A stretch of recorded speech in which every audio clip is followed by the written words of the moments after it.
What if I told you that it's not enough for a character to win a fight just because they punch good?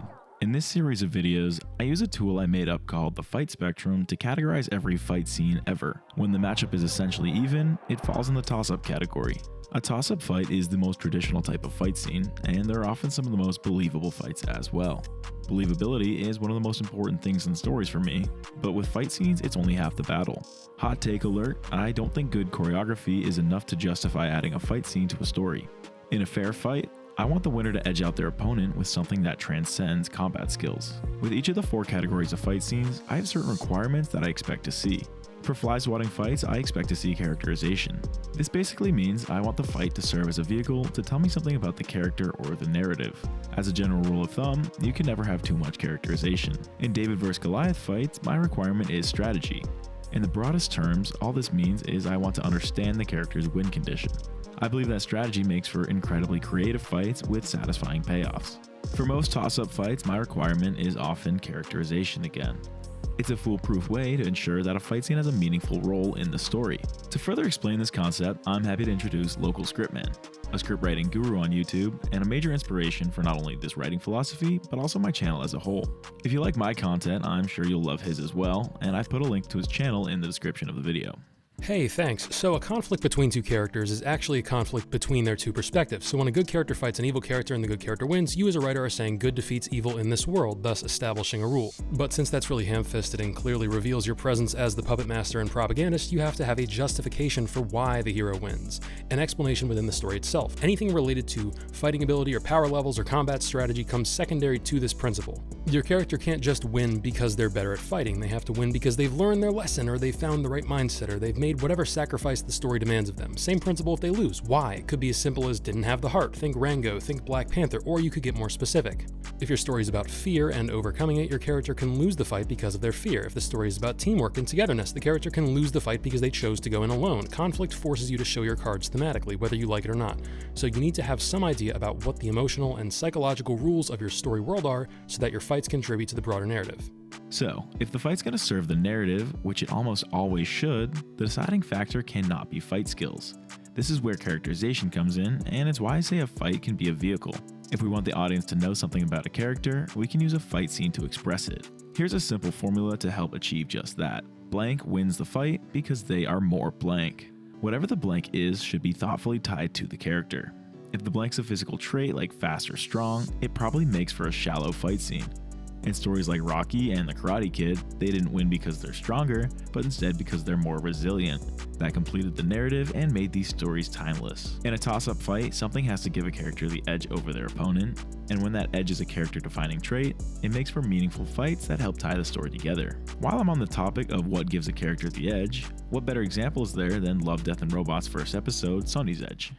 If you haven't heard of Love, Death, and Robots, first of all, check it out, it's awesome. Second of all, it's an anthology, so each episode is its own standalone story. This is almost a shame because their first episode, Sonny's Edge, is just so good that I wish there was an entire series dedicated to it. Unfortunately, there's not, but that just goes to show how memorable the story was, and it's all thanks to the narrative that they tell through a fight scene. The premise is that there are underground monster fights. Okay, that's simple enough and pretty cool, but does this have a story or is it just glorified UFC?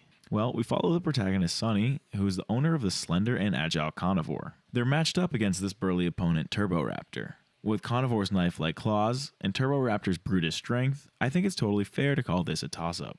Once the fight begins, Carnivore takes early control of the battle with quickly timed slashes, making sure to keep her distance. Turboraptor finally gets a hold of her and slams her into the wall. In a defensive shift, Sonny quickly dodges an attack that leads Turboraptor crashing into the wall. Capitalizing off this moment, she comes in hot with slashes and pins Turboraptor down, ripping off its arm. This was an unexpected blunder though. For whatever reason, Turboraptor's arm bone turns into a sword-like blade. Now the fight is all Turboraptor, who slices off Carnivore's appendages, pins her against the wall, and digs the blade deep into her abdomen. Everyone in the crowd's going feral, except for Sonny, who's perfectly calm. In an instant, Carnivore locks in, grips Turboraptor's backside, and buries her face into his chest in the most brutal, insane, determined fight move that I may have ever seen. Now the question is, does that climax serve the narrative, or is Carnivore just a better fighter? What is the blank trait that can explain that victory? Spoiler time. After the fight, Sonny's killed by this evil pimp guy, but the big reveal is that Sonny was just a robot dupe. The real Sonny is carnivore. That is her edge. Every fight, she's betting with her own life. She says it herself, her edge in every fight, and the reason she wins is her fear. Hey guys, before we continue, I just want to take 12 seconds to ask you all to like and subscribe if you're enjoying the content. In just 3 months, this channel's grown to a life-changing 40,000 subscribers, and I want to express my gratitude for each and every one of you. Thank you, and let's jump back in. So, Love, Death, and Robots showed us how a character's edge in a toss-up can literally be the narrative, but I think it's a lot more common for a character's edge to support the narrative. Let's jump to the final fight in my current favorite movie, Into the Spiderverse. Miles Morales vs. Kingpin. If you're thinking this is a World Cup fight, I don't blame you, but considering that we see stronger characters develop in the sequel, I think this one falls in the toss-up category. So, to start off, Kingpin tries to maintain distance from Miles, showing off his insane strength. In a very natural decision, he tries to end the fight as fast as possible with his pistol, plus 5 squat points for believability. Miles, however, in classic Spider-Man fashion, grabs the pistol with a humorous quip. Before we keep going, I just want to point out that a win for Miles is not killing Kingpin. He simply wants to press the button that turns off the Super Collider. Kingpin wants the Super Collider to work because he wants his family back. Seeing Miles as the one threat to this, his win condition is to kill Miles. With that being said, Miles immediately dips out when the moment presents itself. However, Kingpin follows him, delivering brutal blows to Miles and pinning him against the wall of the train. Strap your narrative seatbelts now because a lot is about to go down. First, check out this line Kingpin delivers. Not so easy doing it on your own, is it? Remember that line. Kingpin has Miles dead to rights. Then, in the back of the train car, images of his family appear. The entire reason he's doing this, but they're disgusted by him, afraid of him, just like how they were when they died. He was fighting with Spider-Man then, and he's fighting with Spider-Man now. As they leave him, Kingpin forgets about Spider-Man as he chases after them, freeing Miles from his grip. You could make the argument that Miles got lucky here, but I'll prove that wrong in just a second. Miles again tries to escape Kingpin, who continues to chase him to the side of the train. Then, Miles notices his dad. The brawl keeps going throughout the hectic environment.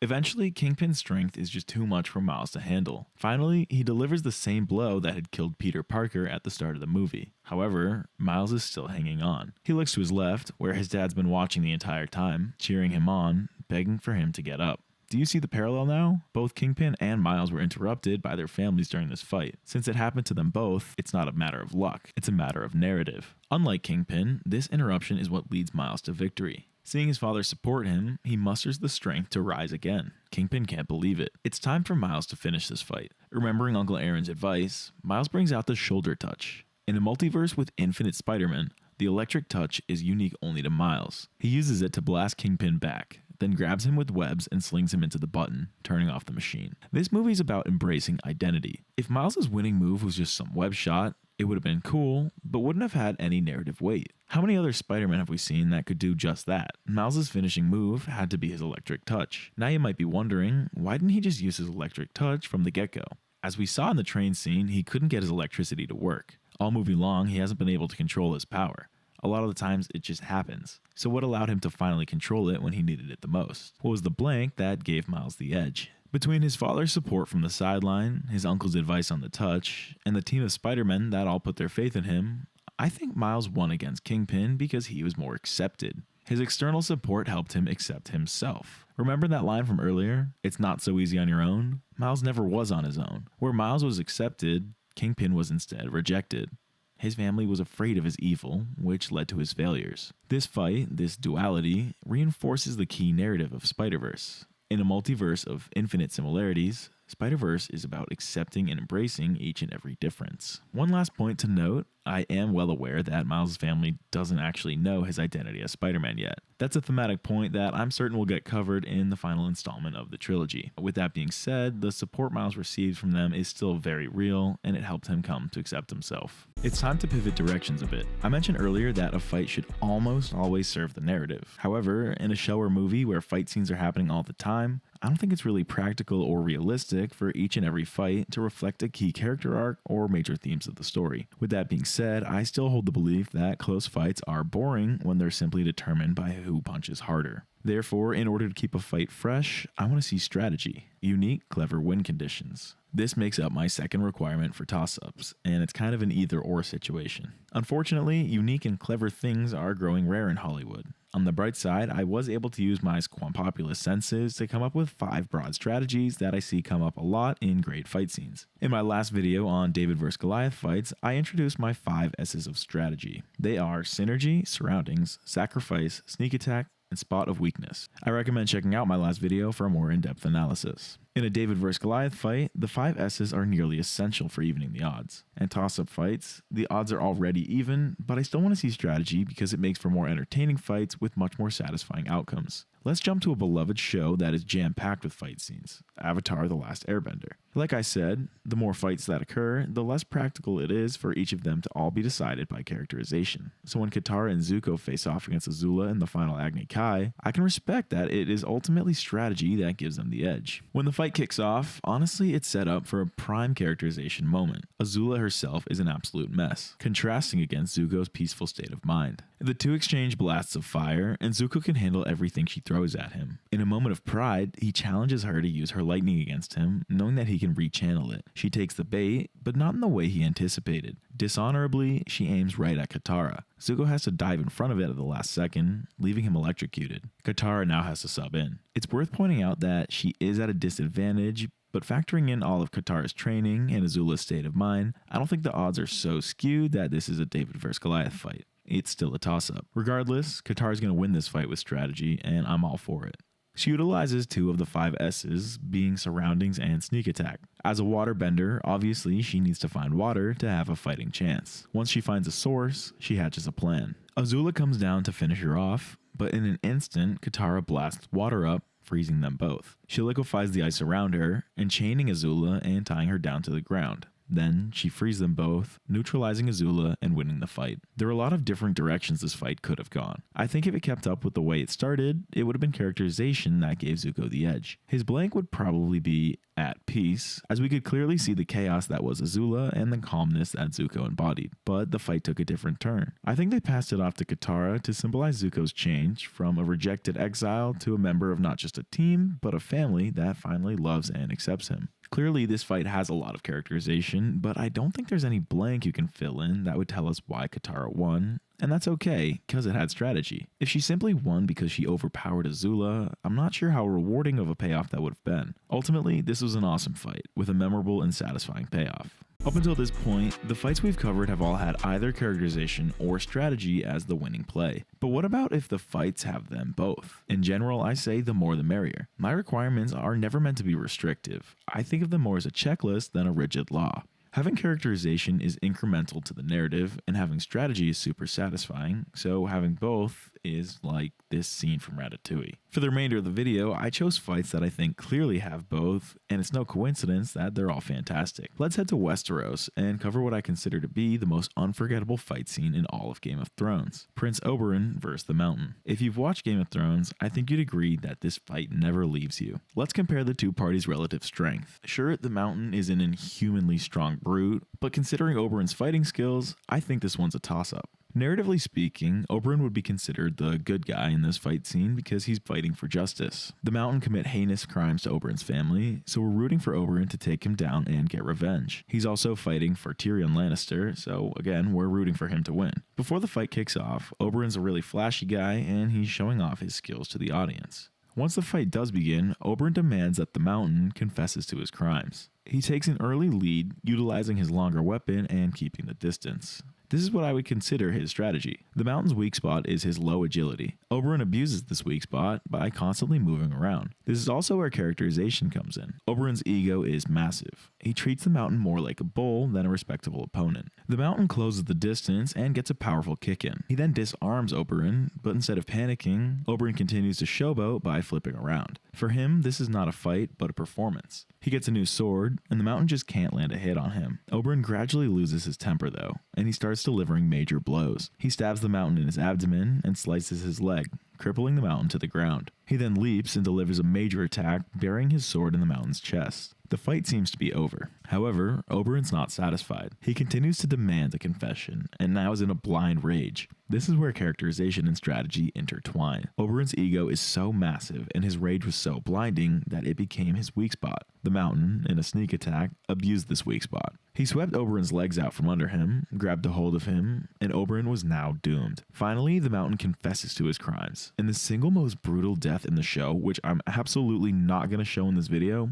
the Mountain crushes Oberyn's skull. Game of Thrones is one of those shows where there's so many fight scenes that I don't think it's reasonable for each and every one of them to have a major role in its overarching narrative. However, I would say this fight succeeds with characterization because it clearly tells its own story. In this case, I would switch up the formula and say that Oberyn loses because he's more egotistical. Now that I think about it, this fight was a lot like the tortoise and the hare, but I don't remember the tortoise being 6'9" and weighing 400 pounds. I want to wrap this video up with a fight that is a flawless masterpiece, a true 10 out of 10 on the Squam scale, and everything that I want a fight scene to be. It comes from Arcane, Echo vs Jinx, childhood friends turned deathmatch opponents. Let's check out how this fight perfectly utilizes both strategy and characterization to create a meaningful addition to the narrative in a unique and satisfying way. Right before the fight begins, Echo brings out his ticking stopwatch. He laughs the type of laugh someone does when they recognize irony. Once Jinx sees the watch, it comes back to her too, and she laughs in the same way. They both know that they've come full circle here.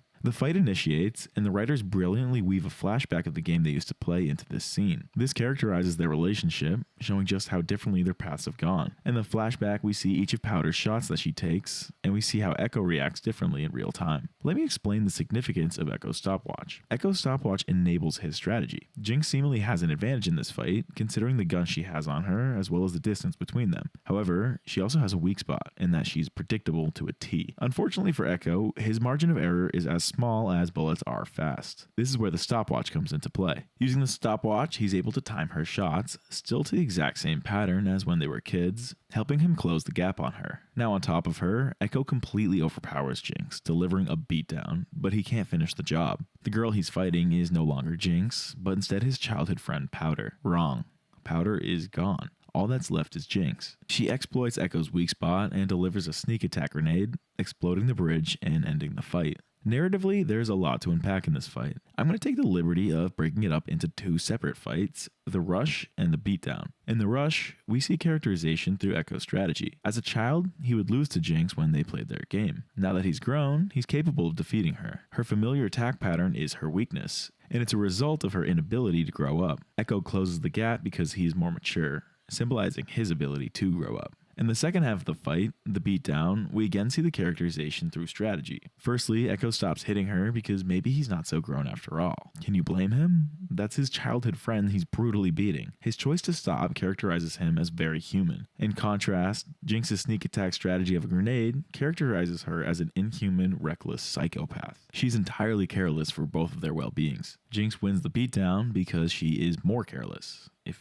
you can even call it a win. I feel like Arcane is just a fountain of great fight scenes, and I'm really excited to see where Season 2 goes. Hopefully, through these examples, I've showcased just how impactful a well-written fight scene can be. If there's any more examples that you think support this, I'd love to read about them in the comments. Also, the next installment of this series is going to be the finale, all about World Cup fights, so if you want any scenes featured in that, drop a comment.